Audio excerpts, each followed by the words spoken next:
नमस्कार, मैं हूं पंडित एस.के. तिवारी और आप देख रहे हैं कायाकल्प डिसीजन मेकर। हमारे ऋषियों द्वारा हमारे लिए ऐसी खोज करके गए हैं कि वो खोज हमारे लिए किसी वरदान से कम नहीं है, लेकिन उसको देखने का हमारे पास समय ही नहीं।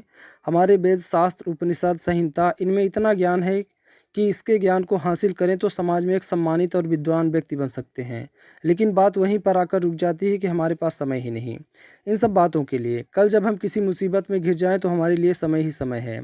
फिर हम कुछ भी करने को तैयार हैं और हो जाते हैं। आज इस ज्योतिष परिचर्चा में हम ऋग्वेद की एक खोज हम आपके लिए लेकर आए हैं। आपको ज़रूर पसंद आएगी।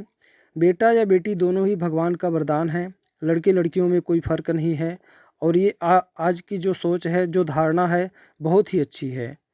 और लेकिन कुछ तबका आज भी ऐसा है कि जो 40-50 साल पहले की सोच रखता है कि बेटी हुई है, भगवान एक बेटा दे देता तो बहुत अच्छा था।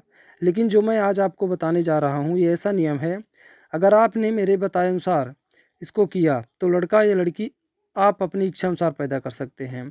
संतान उत्पत्ति करना हमारे हिंदू धर्म में 16 संस्कारों में प्रथम संस्कार है। लोगों की शिकायत है कि बच्चे हमारा कहना नहीं मानते, नहीं मानेंगे, क्योंकि ये आपकी कमी है। जिस दिन आपने गर्भाधान संस्कार किया तो शायद आपको वो याद भी नहीं होगा कि हमने ऐसा किस तारीख को किया था या किस डेट में किया था, किस महीने में किया था। वो एक्चुअल डेट आपको नहीं याद होगी। उस दिन आप किन लोगों के बीच में थे, क्या डिस्कस कर रहे थे, उस दिन आपका क्या विचार था। और हमारे मन मस्तिष्क में जो चल रहा होता है, हमारी संतान उस रात उसी सोच का प्रतिफल होती है। ये हमारी गलती है, क्योंकि हमने संस्कार ही गलत सोच के साथ किया है तो बच्चों का संस्कार कैसा होगा। अब आपको ये नियम अपनाना हो। उस दिन आप धार्मिक किताबों का अध्ययन करिए, सात्विक भोजन करिए और बेहतर सोच के साथ बिस्तर पर जाएं। जैसा आप अपनी संतान को बनाना चाहते हैं, उस महापुरुष की छवि आपके दिमाग में होना चाहिए।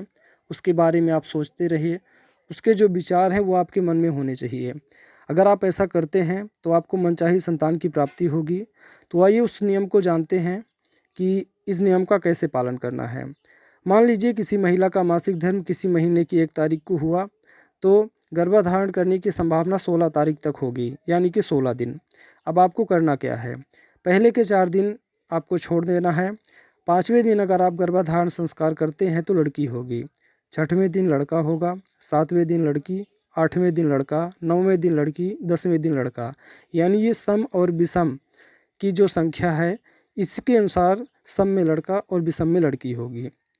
अगर आप बुद्धिमान, तेजस्वी, समाज में सम्मानित, अपने कुल का नाम रोशन करने वाली संतान चाहते हैं तो अंतिम के 6 दिन ही गर्भाधान संस्कार को करें, यानी कि 10वीं रात से लेकर 16वीं रात तक। 16वीं रात एक बहुत महत्वपूर्ण रात है, जो लास्ट का आखिरी दिन होता है या आखिरी रात कह सकते हैं, होती है।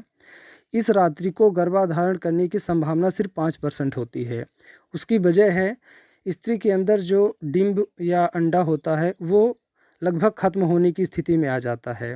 किसी किसी में जीवित रह जाता है और गर्भ ठहर जाता है। 16वें दिन जो संतान गर्भ में आएगी, ऋग्वेद के अनुसार वो संतान देवताओं के गुणों से परिपूर्ण एक चक्रवर्ती सम्राट या संत पैदा होगा, जिसका यश इस धरती के कायम रहने तक रहेगा।